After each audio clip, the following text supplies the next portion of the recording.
So there's been plenty of DPS rotations for Warlock and Hunter, but Titans seem to have been left behind. However, with this exotic, it's time to change that.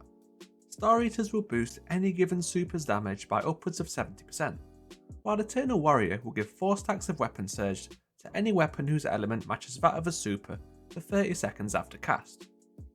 So Twilight Arsenal is quite a strong burst super, while Choir of 1 matches the void element needed and is also quite good for boss damage. And for good measure, I wanted to include a rocket which can be weaved in between mag dumps of Choir to maximise damage. First up, the tried and true Apex Predator. Since Void Surges are covered by the exotic class item, I can also use 3 Solar Surges so that both weapon types are boosted. Void by 25%, Solar by 22%. Overall, quite effective and an easy to execute rotation, coming in at 4.5 million damage against Greg.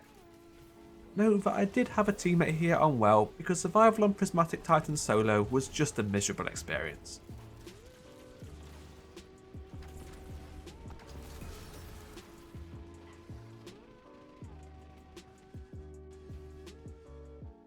But there was something which was actually surprisingly better. Faith Keeper with enhanced auto-loading allowed for it to be fired between every mag of Choir of 1.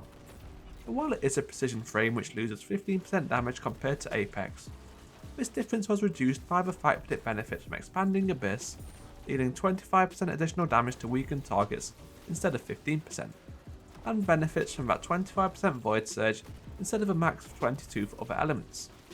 This setup slightly edged out over Apex, though it was close at a 64k difference. And talking of edge, I also tried out a rotation using edge transit with auto-loading and bait and switch. It wasn't bad at all, but it did lag behind the rocket rotations at 4 million.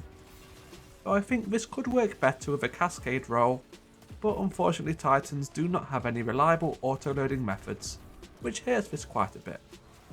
Overall though, this class item and Choir of 1 do give Titans some competitive damage rotations, which can be customised to fit an encounter. For example, on the Witness, you could actually drop Choir entirely, and go with Still Hunt with 3 Solar Surges, and Edge Transit with the 4 Surges provided by Eternal Warrior. But if you want the absolute best damage, I think you will still want to just swap to Warlock or Hunter. When I swapped over from Titan to Warlock with pretty much the same damage rotation, it ended up being a comfortable one phase. Thank you for watching.